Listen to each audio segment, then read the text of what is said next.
The world is saved.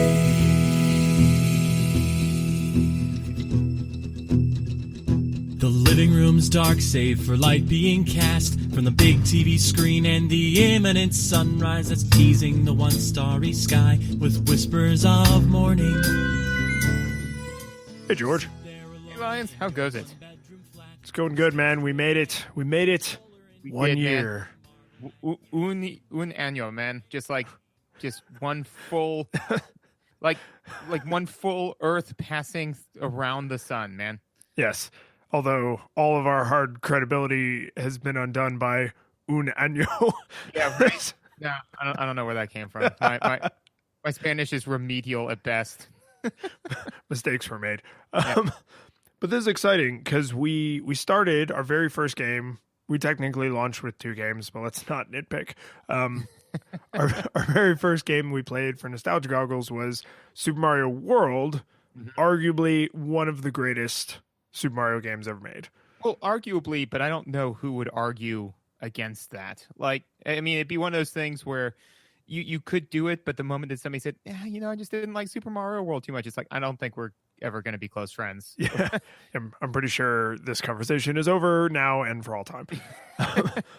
So we thought as a way to like bring the first year of Nostalgia Goggles to a close, we would come back full circle, and we have played Super Mario Brothers, the OG NES game.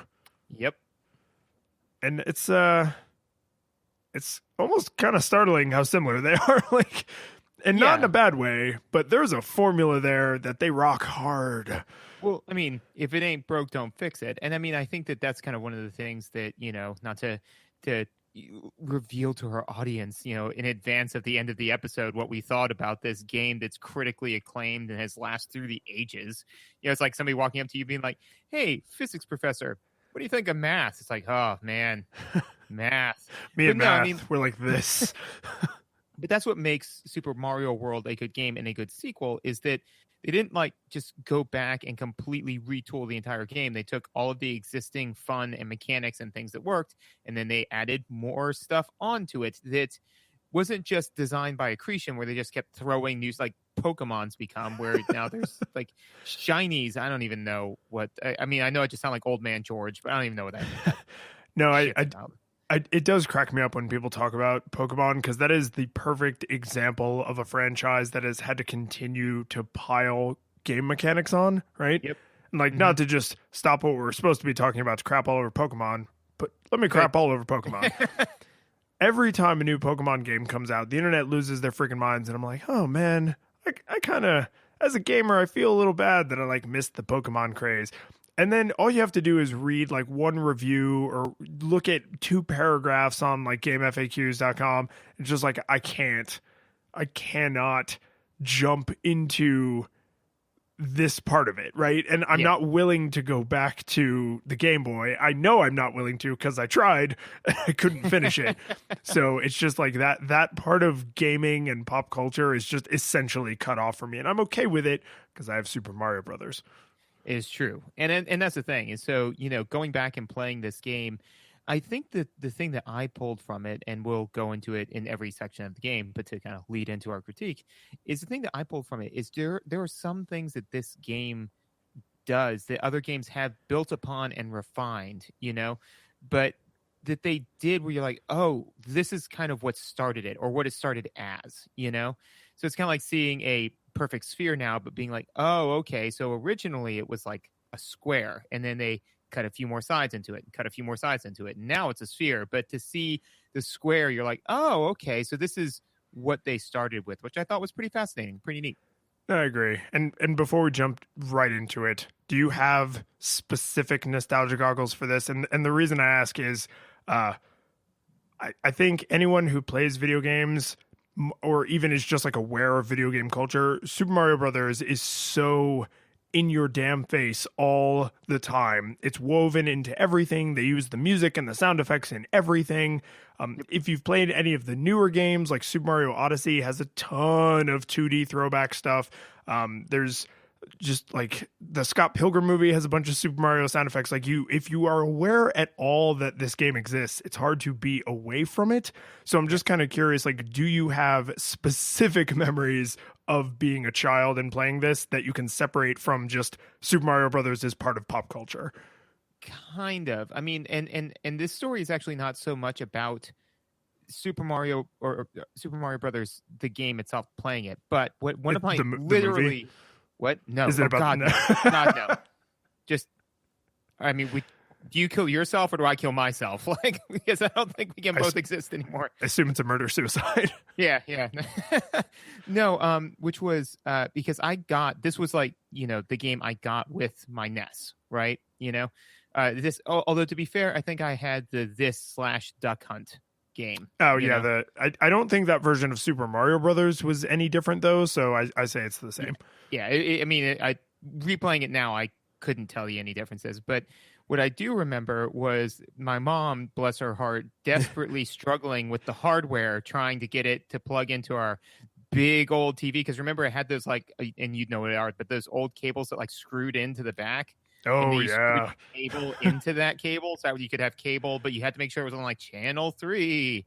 And yeah. Oh man, I don't remember what that thing was called, but those were dark times. They were when you had to have an electrical engineering degree just to hook up your video games. Yep. Yeah. So I remember that like whole situation, especially because at one point my mom was like, "I don't know if this is happening," like this. Yeah, because I was so excited about it, but then, got it and then got to play it. And so then the rest of it is just, it's hard for me to separate out when or where or how I played it. But I remembered the first time, like the thing that started it all, because that was my first gaming system, man. This is what started it all. Yeah. And so I have an older brother, and my father was into computers when he was younger, man. So I think they had like an Atari and like a ColecoVision or something in the house. And I mean, that vastly predates me. And then my older brother got a Nintendo when it was new. So he was like 5 or 6. And I was just around, but I mean, I was like a 1-year-old. Right. But the thing is, that meant that the minute I was old enough to put my hands on that controller, it had already been around me literally as long as I could remember and longer. So I don't have the memory of like opening the Super Nintendo on Christmas morning or for my birthday or, however, like a lot of kids from that era have it. Like, it has always been. So like when I think back to Super Mario Brothers, and I think we also had the combo cartridge like you had. I don't think we had that and Duck Hunt separately, because I don't remember Duck Hunt existing on its own. I think you had to do the combo thing. I mean, at least that's all I remember. Is I remember, playing Mario and then, honestly using the gun that came with Duck Hunt independent of the Duck Hunt game. Yeah, more often than not. Quite a bit more. And I could not have articulated it at the time, but playing Duck Hunt, I just remember feeling somehow mildly alone that my one ally in this endeavor was openly mocking me. Yeah, he hated you. He hated you so much. So I didn't play that one a whole lot. I played the Mario side of it a lot more. Because at least I knew I was alone in that game. Like, I was me versus the world, as opposed to, nah, man, I'm just going to go get these ducks for you. You suck. And that's exactly the thing, is my memories of playing Duck Hunt are mostly negative, because it's like an angry, like you're shooting and like there's this stupid dog laughing at you and like the ducks move entirely too fast. And it's just like, I remember playing that as a very small kid because of how frustrating it was. But I actually don't have a lot of clear memories of playing Mario. And that's kind of why I'm sure I was playing it at the same time when I was like, 2, 3, 4 years old, because it has always been like, I can't remember ever having not had played it. Like, my earliest memories of playing Mario are playing Mario again. So I must have already played it. So now this actually is tangentially related. So let's not follow this rabbit hole too far, but no. So I think that you could literally liken it to your literacy, which is to say that, like, not really being able to remember a time when you were completely illiterate, you can't remember a time when you weren't playing video games. Correct. So, and that's interesting because that affords you something that the game industry sometimes overlooks, which is game literacy, in the sense that you are versed in game literacy the same way that you are versed in normal literacy. And so therefore to take somebody who's brand new to video games and then plop them down into video games now, it'd be like having somebody read Mary Shelley's Frankenstein and they've never even read Hop on Pop, you know? No, I agree completely. And this is something we've run into time and time again, where like when you get up to like the Super Nintendo era, you have good developers and bad developers, whereas in the Nintendo era and back, like, you know, arcade games and Atari games and stuff, like everyone was still figuring it out, right? So by the time you got to Super Nintendo era, there were developers that were smart enough to say, hey, this might be the first video game anyone has ever played, so we should be thoughtful about how we teach them to play the game. Whereas in the Nintendo era, they were probably assuming like, oh, anyone who's going to play a Nintendo surely has been to an arcade before. Why would they buy a Nintendo if they've never been to an arcade? So like there were, you know, you can't really blame them in hindsight for making the decisions they made. But and there's lots and lots of gushing to be had about teaching mechanics in this game. But we'll get to all of that, and we'll start with visuals like we always do. Yes. So to visuals, I hated them. They were awful. No, some of the worst graphics in gaming. Some of the absolute worst. I mean, a guy with a mustache and overalls, like, totally unbelievable. I mean, come on, what is this, 1980? 5. But no, I mean, of course, the visuals are. I mean, they're NES, NES graphics. So I mean, there's only so much you can do as far as like, you know, I guess resolution. But I mean, as far as the visuals go, I thought that visuals for the sake of visuals, very pleasing, you know, enjoyable. There was nothing that like, you know, it's kind of difficult to just talk about visuals for the sake of visuals because everything the game does with its visuals are in service to the mechanics, you know? Yeah, I can't think of a single time there's something on screen like, look at this thing we can just like even in modern Mario games, they never say like, oh, we're going to just flex our graphics processing muscle and show you this amazing visual. Like, that's not what it's about. And it certainly was not about that at this time. And not to, because we generally try to avoid referencing other episodes, but it's the scars are still fresh in my mind from the Home Alone game that we played, where we said we could not, I think this is a great juxtaposition, because in that one we said we could not separate the visuals from the gameplay because the visuals were so atrocious that they couldn't help but impact gameplay. And this one, the visuals are so sublimely tied to the gameplay that, again, you cannot separate them, but this time in a good way, you know? And so one of the things I've been so excited to talk about, because I actually remember, because this was one that we were actually able to play in the same room together, which was kind of neat. It's true. We passed the controller back and forth and everything. It was a blast and a half. But so I remember though, like we were playing, and like I paused it for a second, and I was like, okay, wait. There is a background and a foreground. How come you can just so easily tell what you can and cannot interact with, right? And so and I actually had to sit there and like think about it for a while, because we've played games where it's not super obvious at all, you know, like Home Alone 2, Lost in New York. Oh God. Anyway, so then, you know, after some reflection, I realized that everything that's in the foreground either A, moves, right?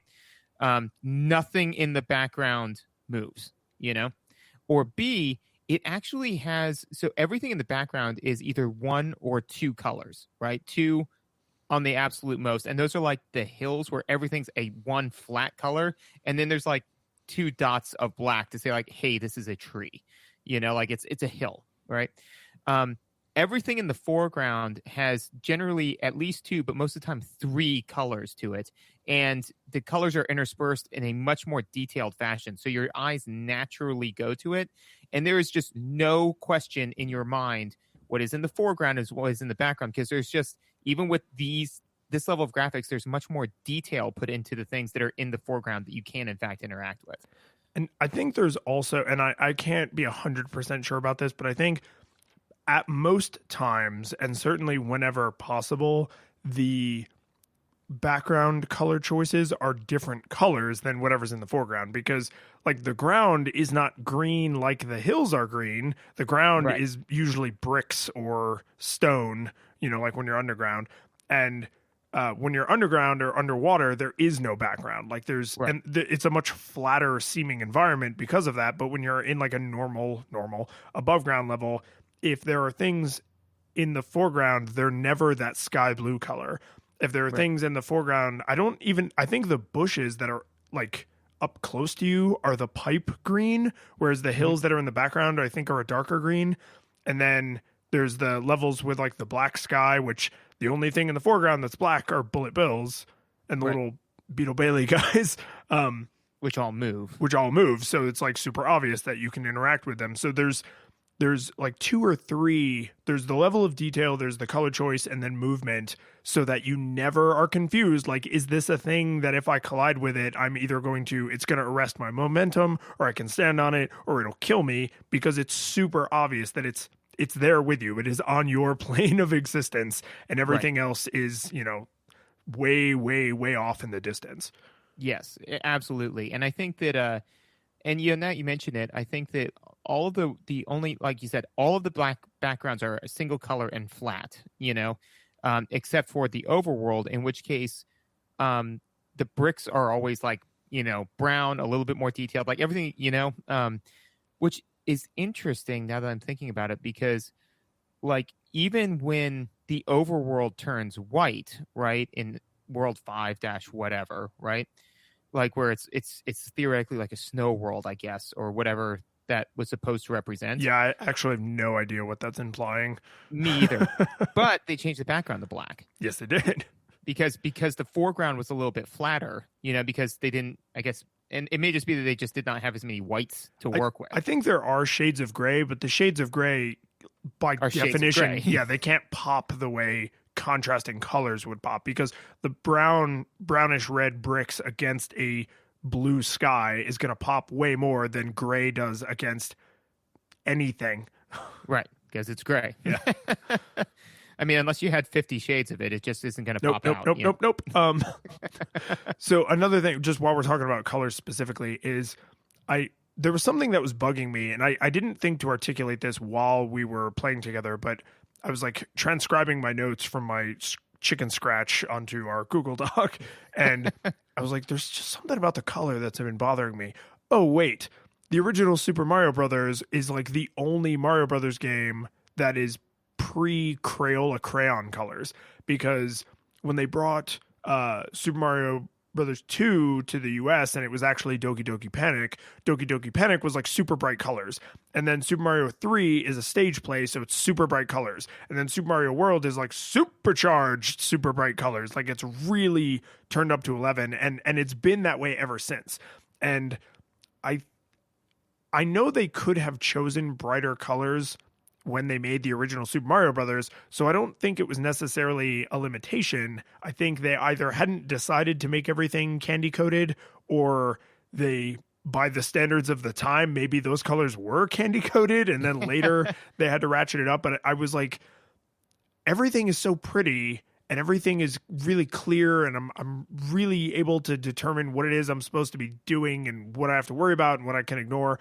But there was just something about the colors that was bothering me, and I was like, oh, because compared to Super Mario World or even Super Mario 3, they're muted. Like they're really, really muted, but only compared to those games. Within just the frame of Super Mario World, it's very bright and colorful. Or Super Mario Brothers, it's very bright and colorful. Yeah, that's interesting. Yeah, because all the colors are definitely a little bit more muted, but like you said, they may just have not picked an aesthetic. But again, the colors do absolutely serve gameplay. I mean, even little things like with contrast, where and again, I'm not 100% sure that they did this intentionally, but I'm gonna say they did it intentionally, right? is so most of the time, like you have like the Hammer Brothers, right, or things like that, right? When they're throwing their hammers, most of the time it's against a blue background, right? Mm-hmm. So those hammers are pretty clear and easy to see.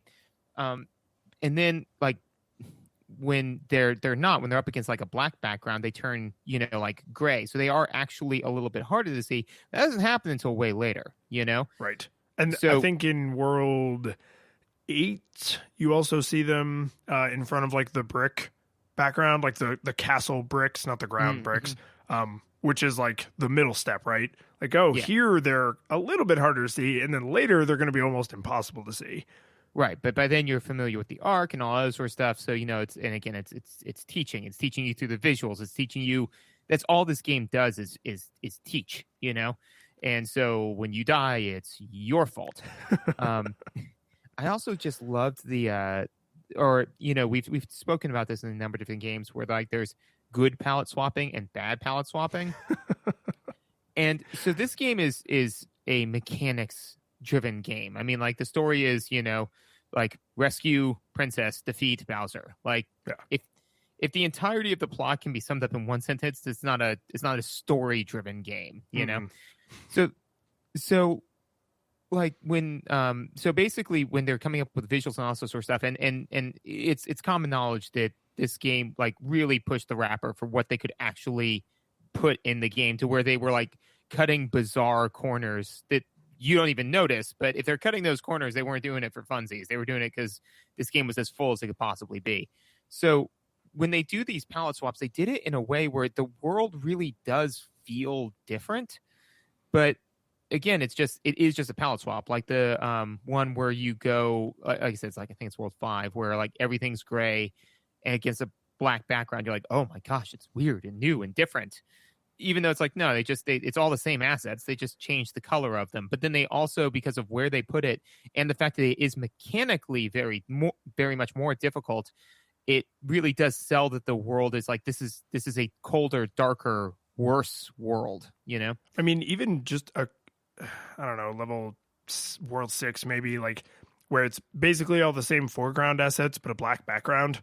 Mm-hmm. And it's basically the only difference. But there's no green hills, so you feel you're in this more like harsh, stone, gritty environment where it's just like red bricks in all directions.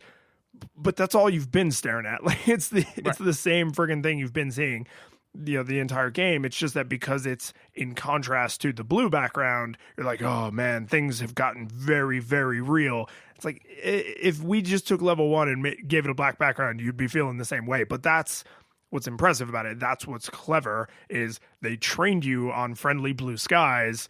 Yep. And then they're like, ooh, scary black skies. And you're like, scary black skies. And it's, I mean, yeah, the levels are harder, but a part of the reason they feel different is just that. I mean, it's like one of my favorite things I love to throw in the face of wine snobs. Don't at me, wine snobs.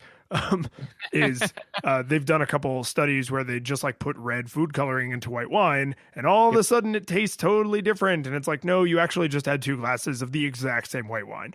And but there's, if you're doing that on purpose, like not to just piss off somebody who's a wine snob, but like using that psychological trick to effect, like it's done here, that's tremendous. Like how awesome is that as a developer when you're like, okay, we want this world to feel ominous. Well, instead of tiling the color blue in the background, we're going to tile the color black, and ominous happens.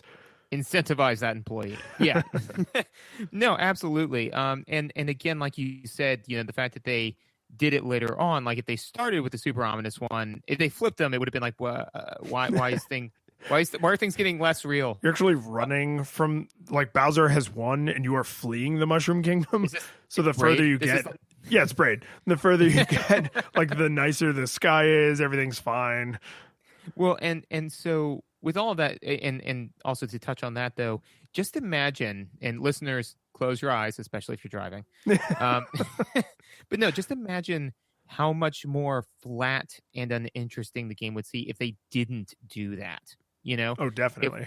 If World 5 wasn't, gray and black, it was, the same color as everything else. If World 8 wasn't the normal foreground against a black background, it would be like, okay, so, because then it would feel less like a world and more like a game, because it feels like you're moving, and as you're getting closer and closer to this big bad thing, the world is changing and turning on you a little bit, Whereas if it was all the same stuff, you'd be like, oh, well, now I'm on, World 8. I'm almost up the tower. And then you just that would have been it, Well, and from a teaching aesthetic as well, if you want your players to kind of remember, like, oh, because I think in the let's just say it's World 6, the one that's all gray, like there's a lot more platforming. Like that's one of the worlds that's like almost all those like T-shaped platforms. Mm-hmm. And so telegraphing that through color means the second you see the very first screen, your brain is already kind of like getting your thumbs ready for those platforming jumps, right? And just like when you see the underwater levels or you see the underground levels, the colors and the slightly different positioning of certain platforming elements immediately tell you, oh, you're in world 3 or 6 or 8 or whatever. So get that part of your muscle memory fresh and ready to go because this is what's happening. It would probably be a dramatically harder game if all of the platforms and all the obstacles were exactly laid out as they are now, but it was all the same tiles as World 1-1, right? Yeah. Oh, absolutely. No, I mean it would be substantially harder. One of the other things that I thought was very interesting, because normally during visuals is when we speak about the hitbox, is I'm so glad we're going to this. I actually thought that the hitbox, and this may just be, because one of the things that I struggle with sometimes is that if a game is like a 6 or better, I tend to be a little bit more, so acknowledge my biases, I tend to be a little bit more forgiving with it, than like if a game's like a 3, and most of it's just kind of, I mean, the same thing with like, even people, where it's just kind of like if somebody is just a train wreck all the way down and you see another instance of them being a train wreck, you're like, well, this is just them being a train wreck because they're a train wreck, not this person is an upstanding person. And then there's this one minor thing. You're like, well, maybe they're actually doing that for a reason, that I'm just not familiar with. Okay. Yeah. So you're talking about, there's a difference between noticing a blemish, which I think is like a white wall with a single pockmark on it. You're a lot more likely to notice that because it's otherwise unblemished. Whereas a Jackson Pollock, you don't notice every individual paint splotch because you're not supposed to. But I think what you're alluding to is almost, you see the white wall with the single pockmark, and because the entire wall is so pristine, you're like, wait, is that supposed to be there? Maybe that's Basically. supposed to be there. Yeah, no, I mean, it's exactly that, where I'm just kind of like, I mean, because again, especially if it was like that wall was painted by, like let's say Michelangelo. He painted some buildings. Yeah, like if Michelangelo painted a painting and there was like a single blue dot out of place, I'd be like, maybe I'm wrong, So, anyways, all that being said, the hitbox felt very reasonable, fair, appropriate. There were, and we can both speak to it, a number of times where both of us were playing where we were like, that was generous, Incredibly generous. Yeah, where we were both like, ooh, really? Like, you're giving that to me? I totally thought I would have died. But there was never a time when I got laid out where I was like, that was garbage, And so I think that, because we both played this game a number of times, and there's so much of it, that as we were playing it, where we were like, ooh, no, I definitely def that, where we hit that razor thin edge. It was like the coyote physics of the game, where like you hit that, where you notice that you hit that razor thin edge, and then it kind of like breaks the illusion a little bit, where you're like, the game's being a little bit more generous than it should be, but I'm okay with it. See, and that is exactly the part that I got hung up on, is when your Mario sprite passes through, like your head like passes through an enemy sprite, or your feet or whatever, like just as you're jumping, and the game's like, nah, we're gonna give it to you, you're fine. That I prefer. I mean, don't get me wrong, I hands down prefer if you're going to let the sprites collide and not count it as a hit.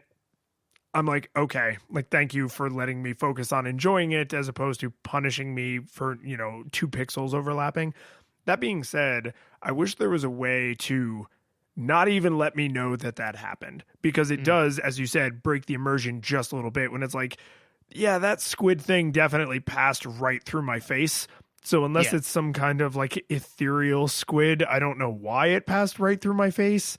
And now you're thinking about the game as opposed to playing, like just like living it, right? You're examining it as a piece of art as opposed to experiencing it. And I know that's very like pish posh, but that is like, I did notice it, right? Like every single, I mean, it's our friggin' job to critique these things. So Right. when something actually makes me like critique my critique, where I'm like aware that I'm aware of it, I'm like, oh no, I'm too many levels outside of experiencing the game now. So and that was something I found happened a lot, to the point where I agree with you. I do not think it was a mistake. I think Michelangelo put that blue dot there so that people would stare at it and wonder why that blue dot is there. Right, and that's the thing, is that because honestly, I could come up with a number of different theories as to why this was. Best guess though is that they knew at the time that they were mostly marketing to a younger audience, you know. So they were like, if we make this, and it was the first step to something that we see game developers use all the time now, which is if we make this fair, perfectly fair, it will not feel fair. Yes, You know? correct. And so that's the thing, is I think that they kind of aired on, okay, well, we're not, because I think because probably what they did is they made the hitbox exactly Mario, you know, like if you touch a bad guy, you're done. Right. And then everybody said like, this is insanely hard, you know, and they were like, all right, well, let's reel it back up. Like, even if they just reeled it back a pixel, you know, there would still be those edge cases where you definitely feel you should have died. But in a sense, I almost feel that speaks to how fair the game feels, not how fair the game is, because the game, like every single time when you expect the game to be perfectly fair. That's how good they have built it out to feel that way, right? So that way, once in a while, when you do hit that thing where you just get to peek behind the curtain a little bit, and you're like, that wasn't fair, but it was in my favor, so I'm gonna let it go. You know? Yeah, and if the player is going to become aware that fairness has been violated, I think it should almost always be in their favor, because I can't think of a good justification off the top of my head for why you'd go the other direction. And this is a reason. It's not a good reason, but if you're making one of those like hardest game ever games where there's a bunch of things that you couldn't possibly have planned around or predicted or even reacted to, you just have to eventually memorize that that's what's going to happen. I guess then maybe like your hitbox randomly changes size and you just have to be aware of it would be something you might incorporate into your game. But in basically any other circumstance outside of that insanely specific case, yeah, if you're going to let two sprites collide and not have it kill me, okay. But if you're going to have me be noticeably not in contact with another sprite and have it kill me, probably never okay. Well, and what it's going to be is it's not going to be that. It's going to be your pixel did actually touch that pixel for a amount of time that you would be unable to realize. Sure. And then it would kill you, and that would not feel fair. And I can actually think of one that I wouldn't. I kind of want to play this game like I'm thinking of right now that I'm making up in my head. If you did one based in the Cthulhu mythos where you did crap like that to the player, that I think would be the appropriate use of it. You know, where like you occasionally err not in the player's favor, so that way it actually makes them think like you're super fair, right? And then all of a sudden you're a little unfair against the player. That would make them question their like that would make them very frustrated and emotionally uneven, which I think would put them in the appropriate place for like a Cthulhu mythos game. Yeah, I mean, you could do lots of interesting things where it's like, oh, I mean, just take Mario. Like, we're gonna make Mario super unfun, and every level, it does a random number generator, 1 through 10. And 5 is the normal Mario hitbox. Less than 5 is a smaller hitbox where you're harder to kill, and more than 5 is, a larger hitbox where things kill you even when they haven't actually crossed into your sprite, your visible sprite. Like, yeah, that kind of thing would be insane, because you would learn to be terrified all the time because you would never know which hitbox you had. Right, and that's the thing, and this is not that. No. Mario is not Cthulhu, nor should it be. But yeah, so I mean, that's the thing, is you always want the game to feel fair, and I think if I remember correctly, there was definitely one time when we were playing where I was like, and there's the coyote physics, or. Where like I was just run, jump, and I was like, oh no, I did not jump soon enough for that. But again, if not for the fact that we were both keeping like an eye out to critique this, I would have just been like, oh man, that was close. Whereas, I was like, no, I did not make that, No, I agree completely. And this is, I think we've patted Nintendo pretty hard on the back generally for like their first party stuff. And I mean, this is one of many examples of just how thoughtful they are. Like, hey, sometimes the hitbox is going to go in favor of the player. Oh, you mean so sometimes the hitbox will be wrong? That's not what I said. Sometimes it's going to go in favor of the player. It will never be wrong in the other direction. Right. So yeah, honestly, aside from and we'll put links in the show notes for this, but but no, I mean, if you guys like this podcast, just go out and Google any number of different things on, because many other people with much better eyes than I than we have done all of the different like awesome little things they did to save space on the visuals. Like the clouds and the bushes are the same thing, like the fact that the Goombas and the mushrooms are basically palette swaps, so I mean, if you're interested in that, just like I said, like, because I don't know what else you have for visuals, but if we went into that, if we went down that rabbit hole, we'd be doing this for 3 hours. So oh yeah, no, I mean, there's tons of stuff like that. I can essentially promise you that at major universities all around the world in art and computer science and game design, they are studying Super Mario Brothers, not because it is the pinnacle of these techniques, but because it's a very consumable example. Like someone who does not care about video games or who does not care about art or who does not care about computer science can still watch a YouTube video about like, here's all the clever things they did to make Super Mario fit on a Nintendo cartridge. And you'd be like, damn, that was cool. Like it's because it was a level of programming sophistication that's more digestible. Like if you watch the same kind of thing for like, here's how they made the skin looks so realistic in Call of Duty 97, it'd be like, okay, magic, I guess. Yep. Well, it's actually, and this is slightly tangential, but why I've heard a number of good people say if you want to get into game design, like video game design, start with board games, because there's nothing going on under the hood. All of the mechanics, everything is there for you to see, so you can very easily see how the mechanics play off of each other, how they incentivize player behavior, and all that sort of stuff. And so that's, I think, why Mario stands out so well in that sense, is because unlike in, Borderlands, where there's just so many things that the physics engine alone can be doing under the hood that is so hard to pick out. It's like, no, it's really straightforward. It's really easy, like you said, really easy, really digestible. Yeah. I mean, to the point where originally they just literally called him Jumpman because that's what he did. But we need to talk about the audio, and I assume most people are like, oh, well, the original Super Mario Brothers audio, like, obviously, that's one of the greatest soundtracks ever made. And I agree, but I'm going to go right to my complaint. Nintendo, and I mean, I understand why they did this, so I'm not knocking them, but in hindsight, it feels weird, or in hind sound. Hind listening. I don't know how this one works. In past listening, it's if you pause the podcast right now and you hum the Super Mario Brothers like World 1-1 sound, overture, like do do do do do do do do do do do. I just want you to know there's a strong part of me that just wanted to drop like a bunch of F-bombs in a row to make you censor me with the Mario music, but I held off. Yeah, I don't really know why. I appreciate your commitment to the PG rating that iTunes enforces on us.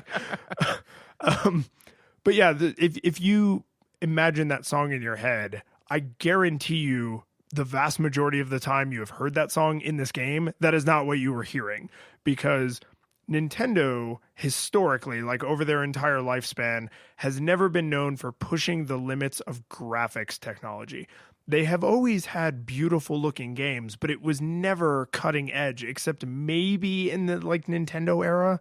But then, I mean, the Super Nintendo had powerful hardware, but it wasn't the most powerful hardware that was available. And then from there, they just fell off a cliff. The N64 was nowhere near the most powerful. The GameCube was nowhere near the most powerful. The Wii was nowhere near the most powerful stuff that was available on the market. I'm not even because people love to argue like, well, the PS2, blah blah blah blah blah, and I'm like, shut up, I don't care. It had Metal Gear Solid, but but what really matters to me is that Nintendo has always pushed the boundaries of music. And I think you can see that going back to the original Super Mario Brothers, because the music is absolutely amazing. And anytime anything generates a noise in the game, it impacts the instruments that are playing the background music, because they are literally using 100% of the Nintendo's sound card power to drive this very, very rich score. And every sound effect then pulls a random instrument out of the score. So like if it's a high pitched sound effect like a coin, you'll lose like maybe the melody out of the overture. If it's something like a brick breaking, or like there aren't a lot of low noises, maybe like the thunk of like hitting a coin box that's done, you'll lose like the bass line out of the overture. And it's really, really freaking disorienting once you notice it. Like it was totally a glass shattering moment for me when I was just like, why does this song sound so bad? Oh, because they literally can't help it. And I think they did the right thing. It's weird when you like stop to really, really focus on it. Like you close your eyes and listen. Like I had my eyes closed and I was listening to you play the game, and I was like, this sounds horrible. Like it sounds like that YouTube video of the guy playing the Jurassic Park theme on the pianica. Like it just sounds so freaking awkward. But I don't think you are likely to notice that, and you are almost definitely likely to not care about it if you are the one playing.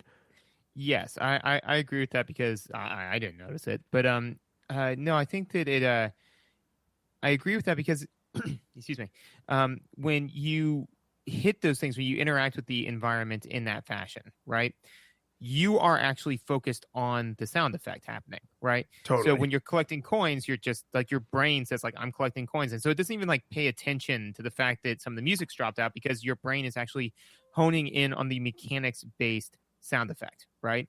So I think that's, I mean, one could make the argument, and I think that honestly what happened was they were like, look, we've got, this much processing power, this much audio, to deal with, and we want it all, and so this is the best way we can go about doing that. So and you had some other notes about like the song length that they did, which we can get to in a second, but yeah, but I really think that, to have the music become less engaging when things are happening that require your engagement was the way to go, Yeah, I mean, and because the alternative, I suppose, would have been, well, if we can only play so many sounds at the same time, we'll just make all the songs worse so that the full song is always playing even when there's sound effects happening.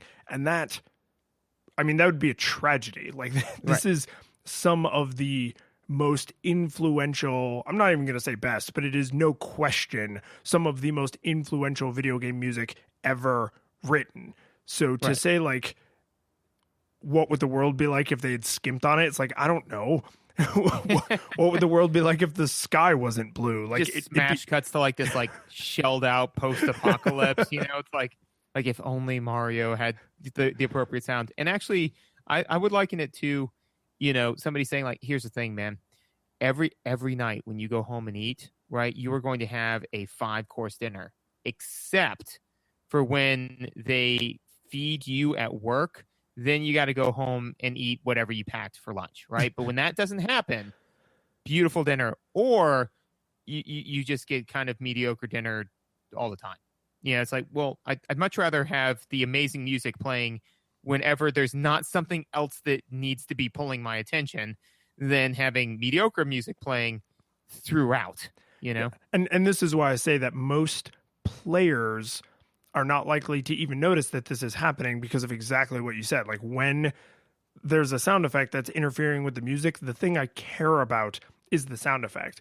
When I am just sitting there looking over my shoulder to see if I'm going to miss the school bus or not, like then nothing's happening. So I'm hearing the full orchestra, like I'm hearing the full soundtrack because I'm not interacting with, Goombas or pipes or picking up coins or whatever. So it seems I mean, in a lot of ways, it is the same corner cutting that they did in graphics places, but they were cutting corners because they were like, this is the experience we want to deliver, and we are going to do it, even though the hardware super does not want us to do it. Like, we are going to make it happen, and it's really hard to fault somebody for that. Like, yeah, would it have been better if the sound effects could have just played over the music and the music just like ducked a little bit so you could hear the sound effects clearly? Sure. And is that what they did later? Yes, it is. But at the time, they couldn't do that. So like, I can't honestly say like, oh, I would want crappier music, but I will say once you hear it, it is very, very hard to unhear.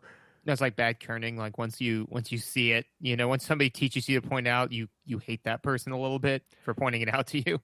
Yeah, dude, the ultimate example of bad kerning. And if you Google this, you can actually find it. And this is not a fake thing. This place was around the corner from where I grew up.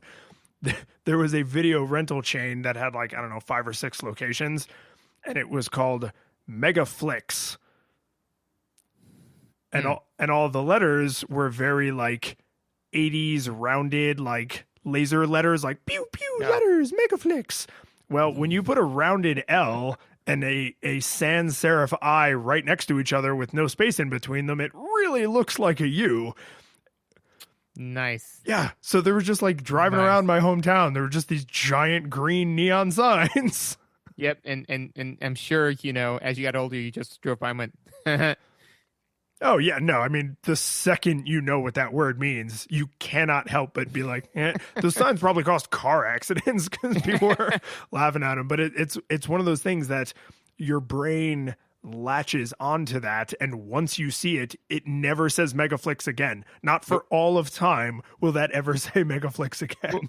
And now I kind of like that as a litmus test for parents. Like now I'm picturing like, you and your dad driving by that every day on your way into school or the way back from school or whatever. And then, like one day, like you look over and you go, he goes, who taught you that word? Exactly right. Like no questions of clarity to make sure he knows what I'm laughing at. Like it was Jim, wasn't it? Jim said it. I knew it was him. I never liked that kid. Damn it, Jim. So the one other thing I will say about sound that this is like a gripe, but it bothers me a little bit that when you get hurt is the same noise as the pipe.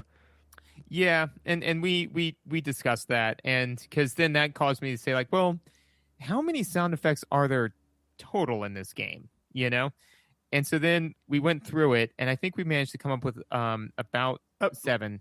It's like around a dozen. Yeah, because I think there's pause, jump, coin, brick, bullet bill, there's just not a Goomba, whole lot. Flames. Yeah. But that whoop, yep.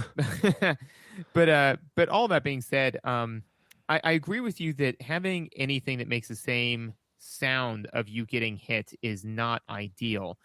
That being said, the visuals between those two things could not be more different. Mm-hmm. So I think that they probably relied on that a little bit. I mean, honestly, it could have just been a thing where they were like, we really need a sound for them going down these tubes. I don't know, dude. We're already maxed out on sound. Like the sound guy's already sweating bullets from everything he's had to do and kludge to like get this amazing like soundtrack in there, So it's like, just I don't know, just the same one as when you get hit. And oh man, we need one more sound. No, there's no room. No, come on, just one more sound. No, I'm serious. There is literally no more room. You're going to have to reuse a sound or have no sound for this. Which sound do we use the least? The pipe sound. Well, and actually, I had one other thought about this where I was like, this, and I don't even know if this was something they thought about, but it was something where I was like, you could make this argument where they are the same sound. However, the pipe sound is one that you make happen, and the hit sound is one that happens to you. That's true. And if you really want to start to stretch the philosophy of the pipe sound, I think you can say that needs to be our book. The philosophy of the pipe sound. That'll be like one of the spin-off or sequels to our like Dr. Mario project management book. Yep. But when you go down the pipe, Mario visibly like goes down on the screen. When you get hit, Mario visibly goes down on the screen because he shrinks. Like you go from being tall Mario to being short Mario. So it's, I mean, that's a pretty tenuous connection. I'm not going to lie, but like you could make an argument that that is a connection. Like that is a reason it's better than any other random noise in the game.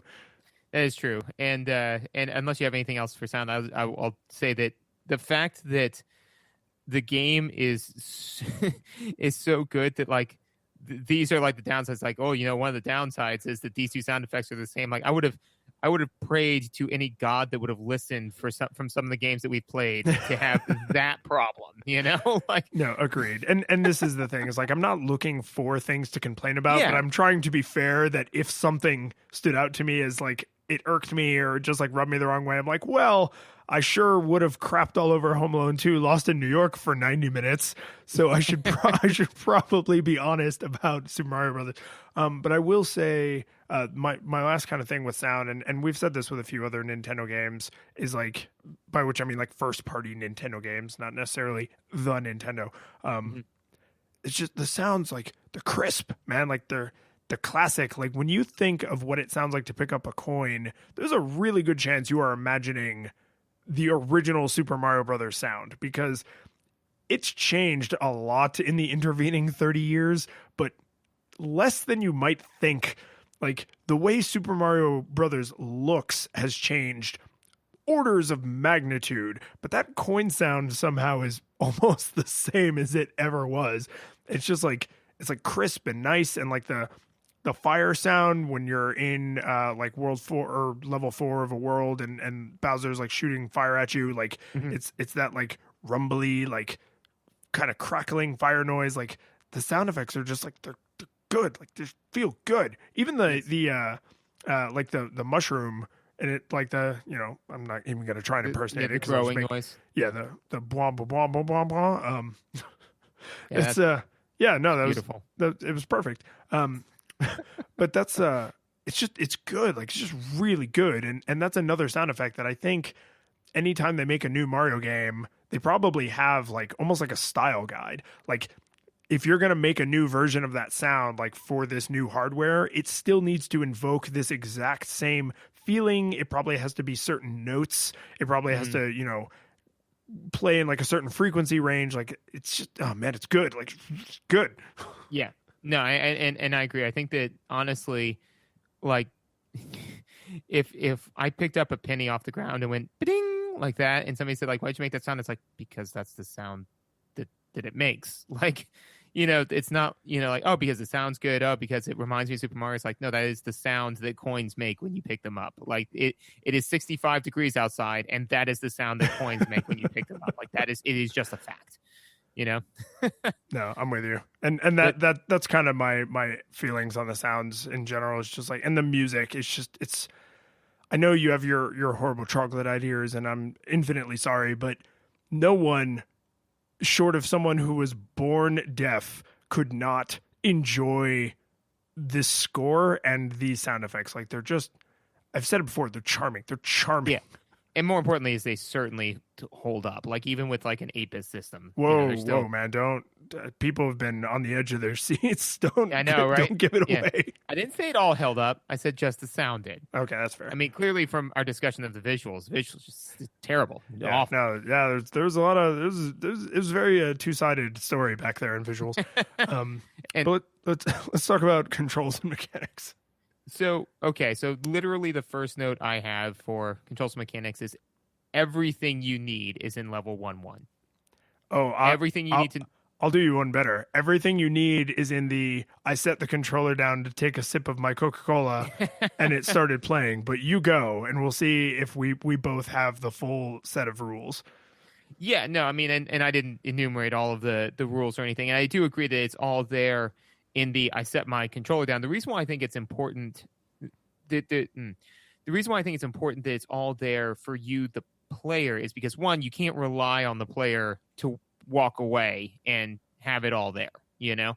Like, Oh, you mean watch the little thing? yeah, you can't Right. you can't rely on somebody to watch the cinematic. And two, it's a lot easier to make a scripted cinematic where everything happens that you need to have happen versus creating mechanical boundaries in which everything that you need to have happen happens, you know?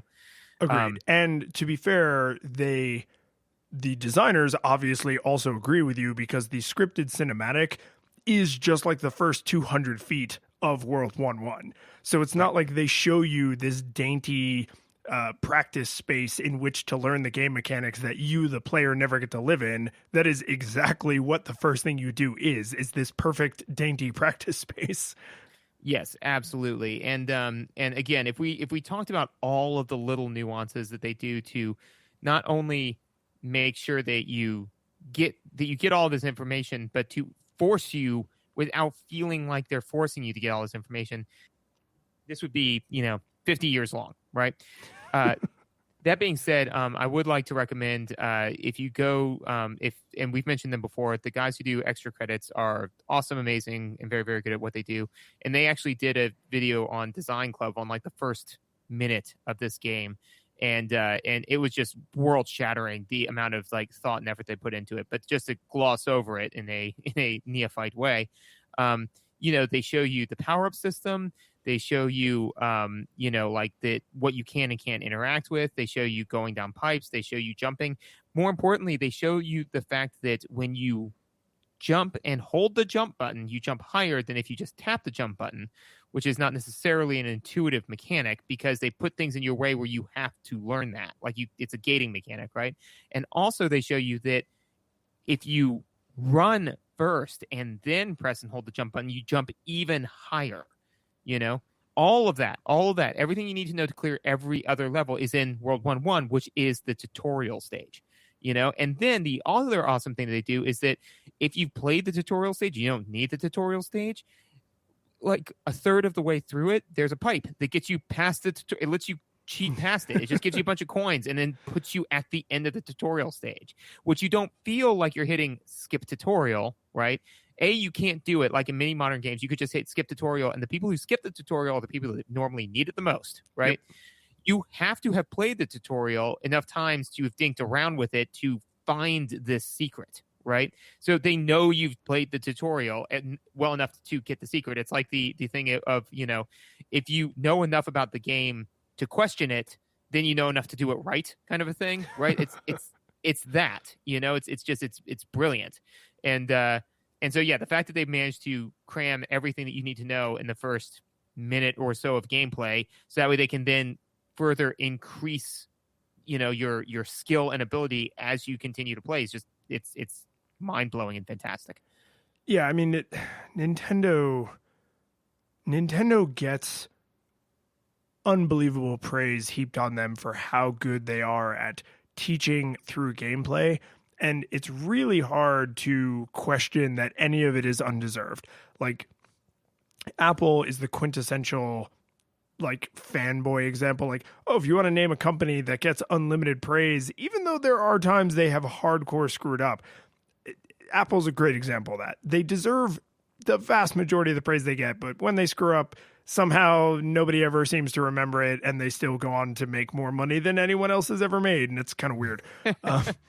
But with Nintendo, to say like, oh, well, they're just the absolute best at teaching through gameplay and designing these kinds of very informative experiences that don't feel like they're talking down to you. They don't feel boring. They don't feel like something you're just desperately trying to skip. Like, yes, they really do that. And there are dozens and dozens of successful examples. And there are probably some failures. But the thing is, I can't think of one. I can't think of a first-party Nintendo game from like one of their core franchises. And the reason I'm limiting it by core franchises because like that's where you put your best talent, right? So like these are their best designers and their best developers and their best engineers and everything. So I can't think of a game from like the Super Mario Brothers series, or even as much as I hate Zelda 2, like it still does the things that Nintendo is good at. It sucks in some other areas, super hardcore, but like teaching through gameplay and like more or less communicating to you what you need to do to function in the game world, it does that. Now, navigating the story of Zelda 2 is a completely different thing, but like, how do I jump? How do I stab? Like, all of those things are communicated pretty much just as well as they are in Metroid, as they are in, Super Mario Brothers. All the stabbing you do in Super Mario Brothers. So Yes. it's At least all stabbing I do. so much. But that the little opening, let's call it a cinematic.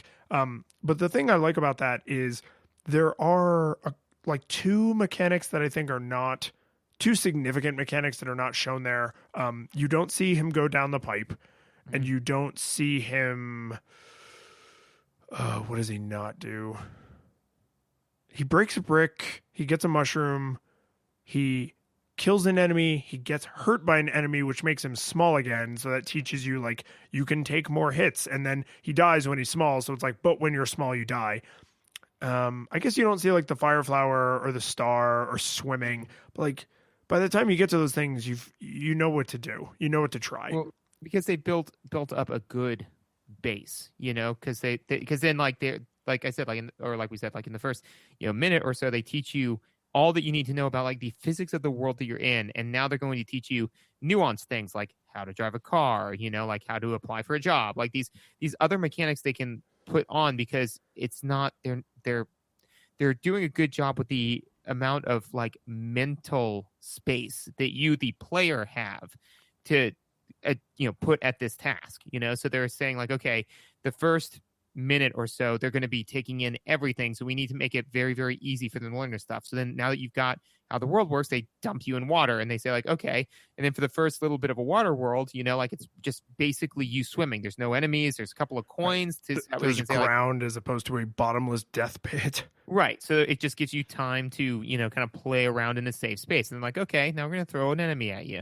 Now we're going to throw a pit at you. Now we're going to give you actually some mechanical difficulties. But the first ones are just to give you enough of a prod to actually experiment with the mechanics. Right. And that's why I think that opening cinematic feels really ridiculous to call that a cinematic. But that's why I think that even that was incredibly thoughtful, because they show you all of the mechanics you need essentially to make it through the tutorial stage.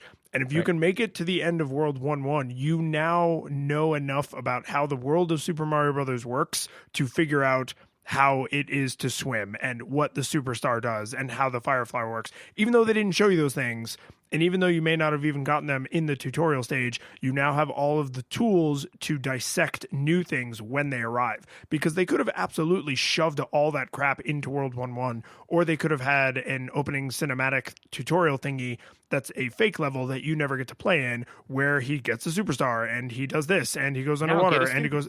You see, when you get a superstar, this is what happens, like all delivered through text. And yep.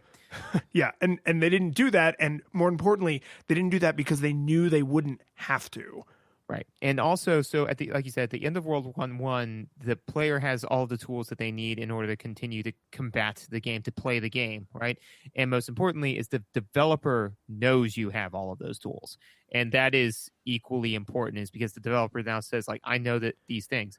And speaking of like little tweaks that they do that I'd never really noticed until I was playing through, now focused on playing it and critiquing it, was there are a couple of things that they actually do that I think are developer cheats, like in the sense that they are ways for the developer to more heavily rely on what you will mechanically have at your disposal, not skill wise, right? So like, for example, Mario, when he's small, you get the mushroom and it makes you big, and you get the fire flower and it gives you fire powers, right? If you get hit, it always takes you back down to small Mario. Yes, which I'm not surprised that they went on to change that in later Mario games, where you're small, big, powered up, and then you go back through that chain. If you get hit, you lose your power up. If you get hit again, then you're small. Right, but that's the thing, is that like, especially in this earlier stage of development, the developer need to be able to say like, I know at most, like they will be able to take 1 or 2 hits. That's it, not up to 4. You know, so when they walk into an area, you're like, worst case scenario, they will take a hit and they die.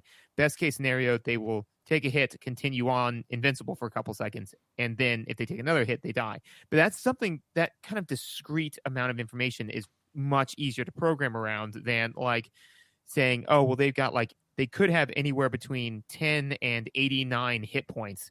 And, like, I don't know how much damage to make these things do, or to think about a much, much worse game, right? It's like, oh, well, they've got, 10 hit points, but they've got 30 mana and a spell that lets them turn mana into health, maybe. So do they have that spell? How much mana do they have? Did they upgrade their mana? Did they upgrade their health? When you upgrade those two things, do they upgrade at a 1-to-1 ratio? Because if they don't, then it matters, So all of that's a nightmare to program around. And because nobody's psychic, chances are they don't program around it well, and it comes off clunky and weird. Whereas this one, it's like, no.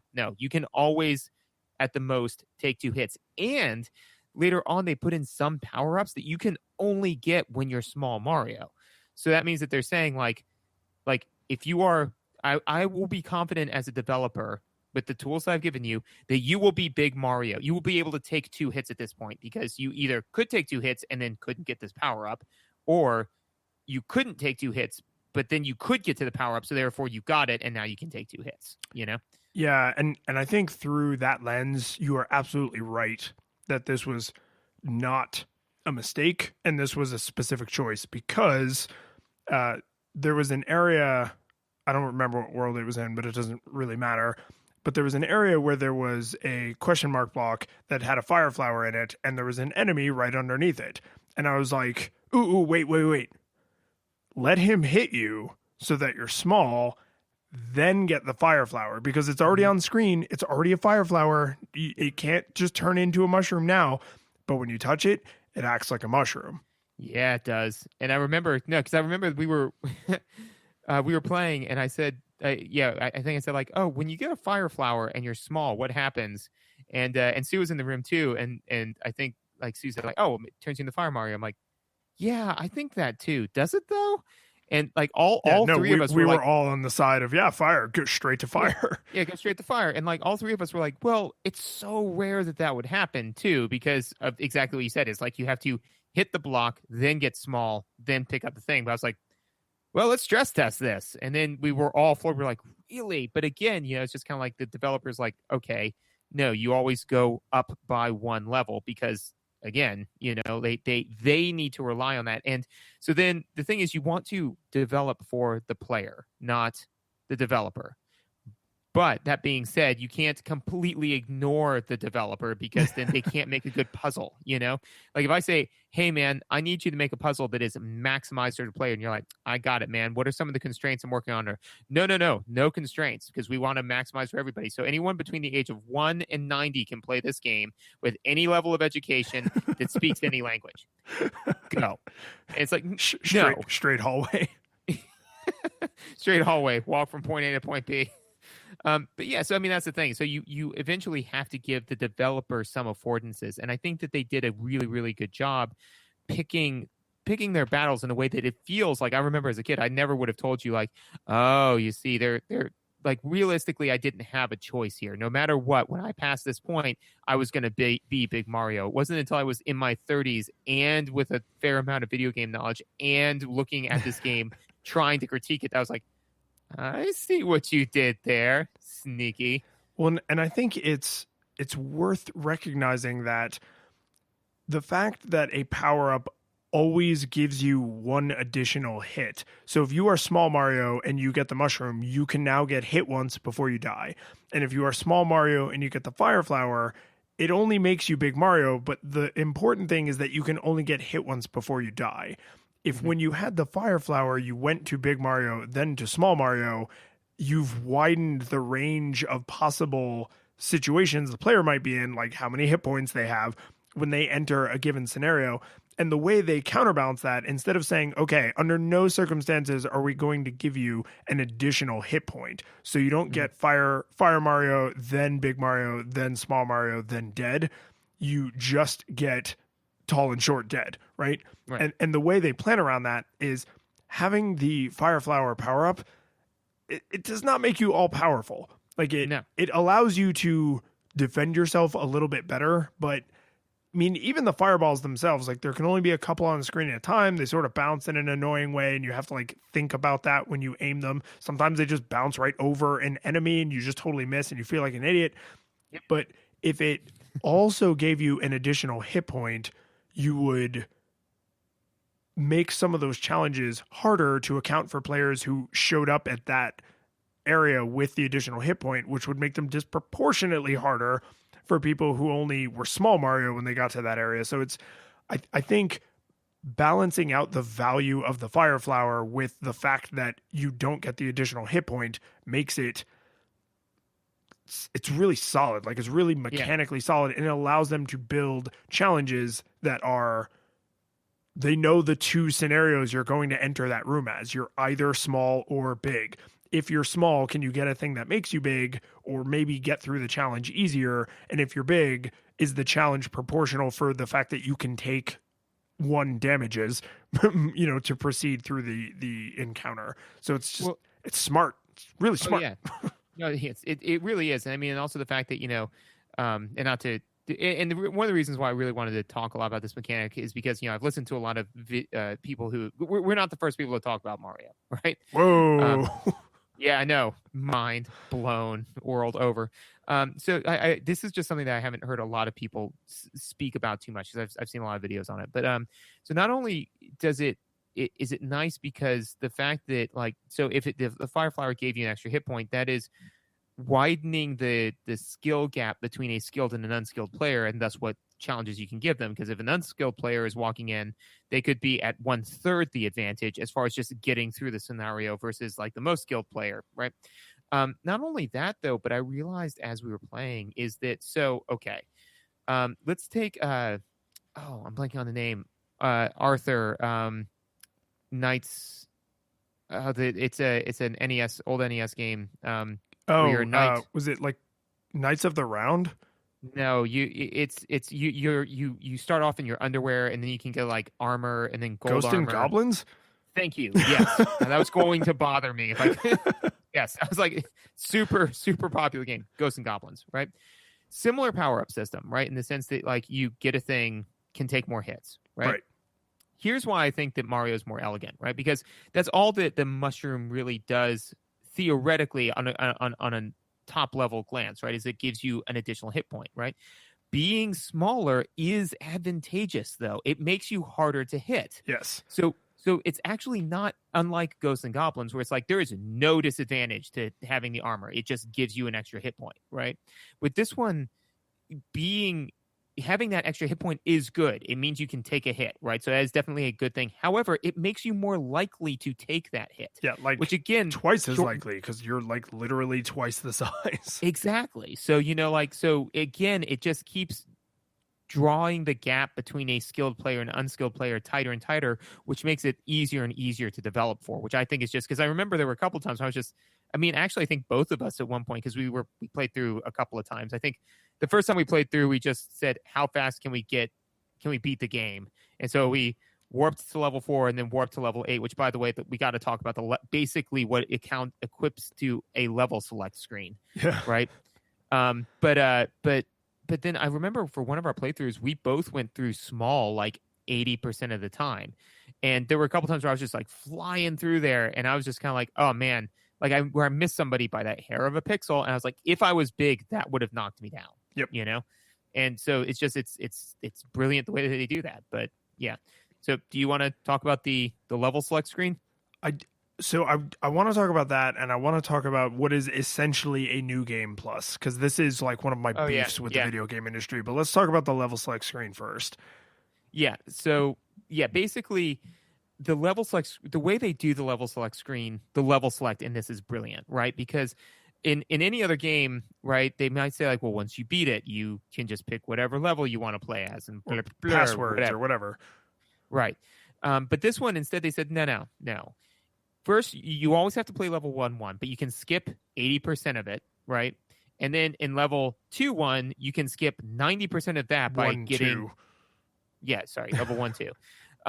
You can skip 90% of that by just beating a hole into the ceiling and then running across the entire ceiling, and then you can choose between worlds 2, 3, and 4, right? And then if you go to level 4, right? So far out of the game, you've played like 5% of it, right? Yeah. And if you jump to level 4, you get through level 4, and then in this world 4-2, that gives you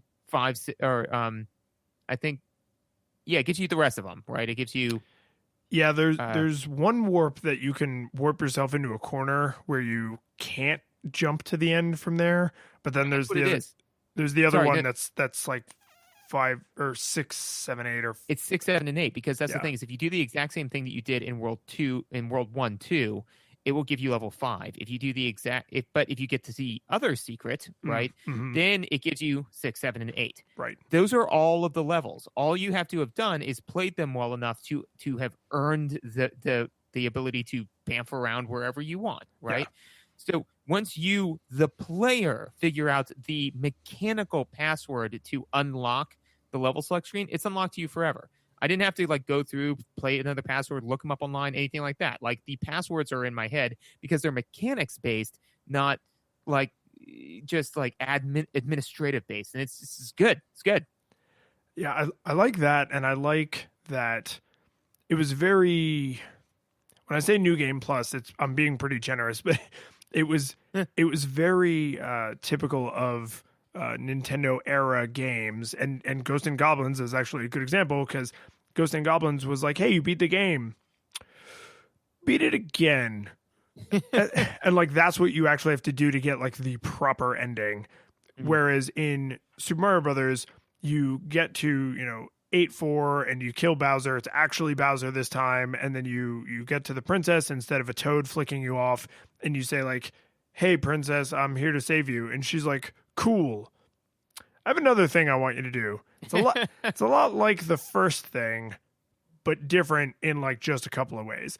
And like there's a few different like enemy placements. I think a few of the power-ups are in like slightly different places. Like it's almost the same game, but it's like a little bit harder because like The most noticeable thing is that all of the Goombas are replaced with beetles. right, which unlike Goombas, when you jump on them, they don't disappear. They bounce around Nope. like turtles, so they continue to be a threat even after you have ostensibly, killed them.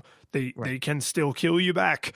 And and that may change depending on the kind of player you are. Like maybe you're used to killing a Goomba and then standing in this area and waiting to like make a long jump or something. Can't do that with the little Beetle Baileys like marching around. So that small change may completely change the gameplay for someone. And the reason this is important to me as like a meta analysis of gaming is New Game Plus should exist in basically every game. There is very, very few games that should not have a New Game Plus. Like even if they could do it, they shouldn't do it because Right. why not? Like why would you not take this incredibly easy road to extra playability of your game? Like every RPG at the end should let you start at the beginning, either with all your stuff or all your levels, or you unlock stuff faster or something. Like all of them should do that. Like give me a reason to reread the book I literally just finished reading, right? Right. I mean like Fight Club is a good example of like I don't know about the original book, but like the movie, like when Fight Club ends the first time, the first thing you think is, well, crap, I want to rewatch it and see Right. if I can pick out all the scenes where I should have noticed that the narrator was alone and that he's actually been Tyler Durden all along. # spoilers, right?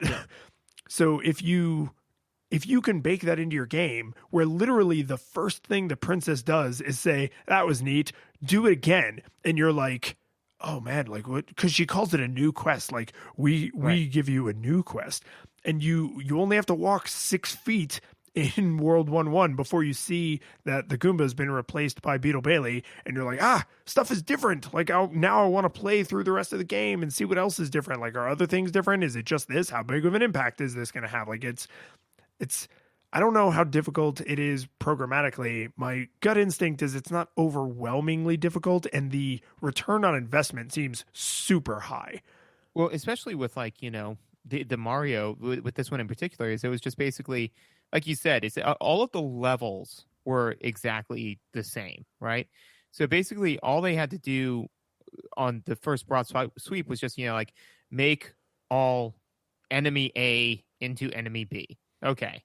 Now, then they probably just went and made a quick pass and said, like, okay, now make this instead of being a coin box, make it, like a power up, or make it a multi coin box or whatever, like, and then they just went through change. And because most of that, I think it's like, like, because they didn't ever put something where there wasn't something already. They just changed what it was. So Right. instead of saying like, this is item A, it's like, now this is, if game 2, then all item A's become item B's, or, you know, what have you. Like, yeah, no, it's gotta be super easy to do. I mean, because when you said like all games should do it, I was like, no, I mean, like, because my first thought was like, well, what about super narrative heavy games? But then the first one that comes to mind is The Last of Us, and they totally have a new game plus, and it's fun.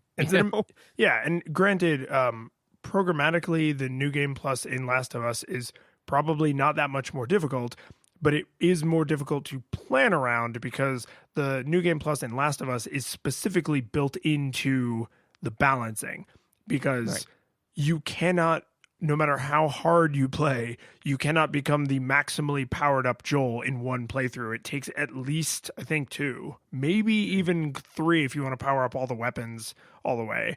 But you want that. Like, especially if you play on a harder difficulty, it is really satisfying to go back through and be like, nah, I got maximum listening distance, I got maximum health, I got maximum healing speed, and all my guns are super powered, so the second I get them, I'm like friggin' Annie Oakley with this pistol. Like, that's really, really satisfying, but you also have to make sure that the first playthrough is possible and that the last playthrough is not so easy that it's boring, right? Whereas with a game like Mario, where you just say like, oh, hey, some of the enemies are different, and that's going to make some of your playthrough different. Like, that's, I think, easier to design for, and it's definitely easier to program in. And the thing about a new game plus, and this is why it always annoys me when a game that should have a new game plus doesn't have one, is I'm like, you know what?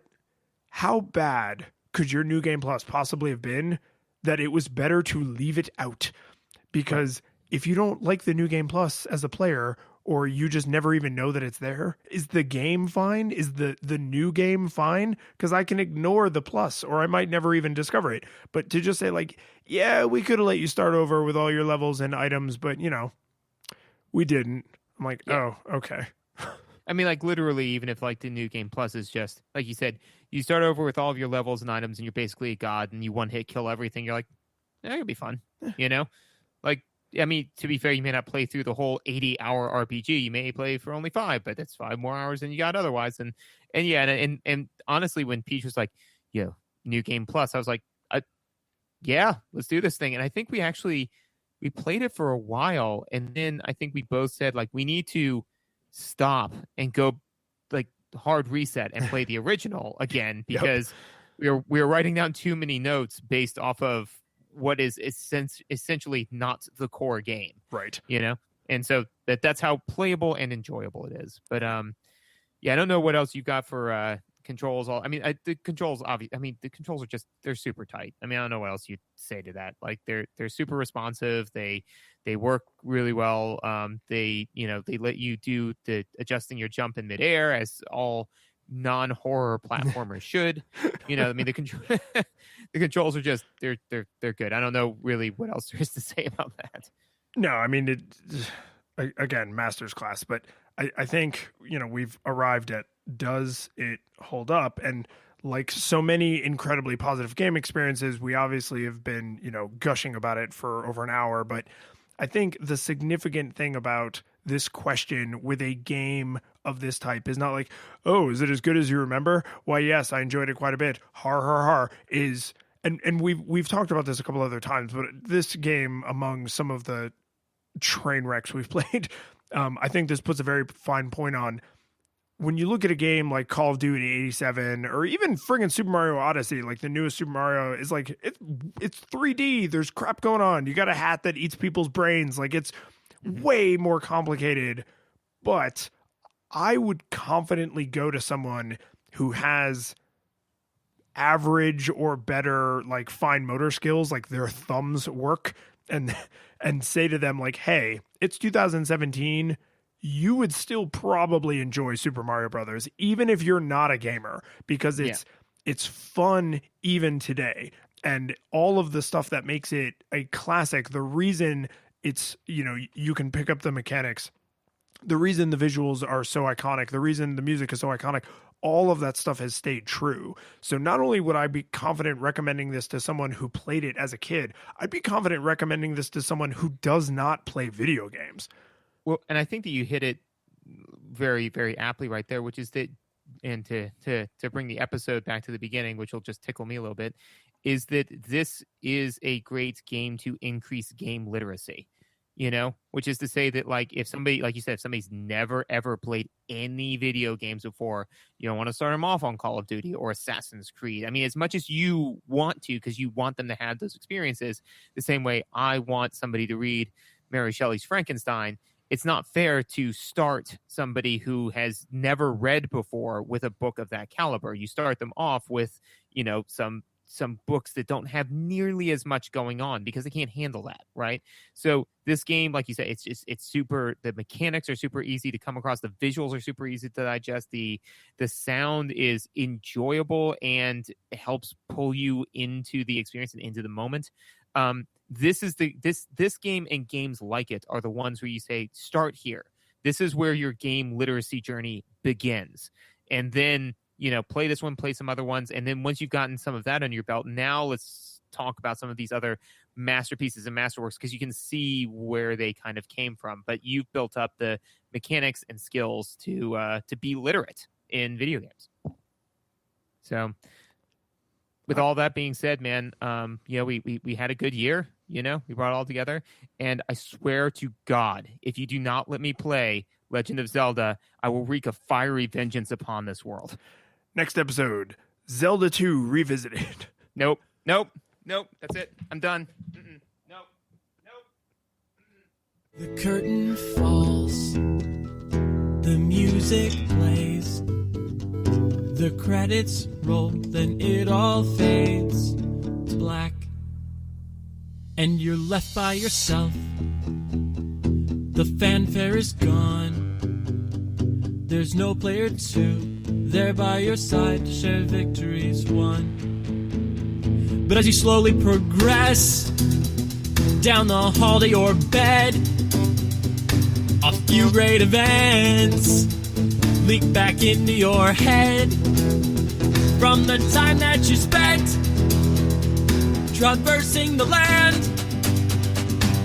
battling evil, fighting the darkness, just sword in hand. Your memories creeping with the edge of a smile. You realize again what you lost for a while. You're gonna think back much less on how you saved the day than on all the experience gained. At the end of it all, gamers play what we play. Not for game over, but rather for what we take away. The world is sad, but who cares? We all know that that's not what you came for. Your next adventure is already in sight. You're all set to go. You're excited to see what's all wrong till it's right. And the world is saved. So you're more along for the ride. You're more along for the ride. You're more along for the ride.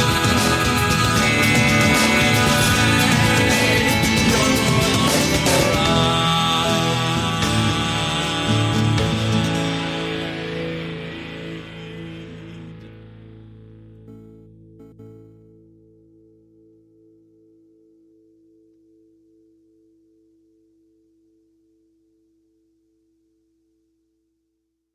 Alrighty, Rue. Let's do this thing. Alrighty, Roo.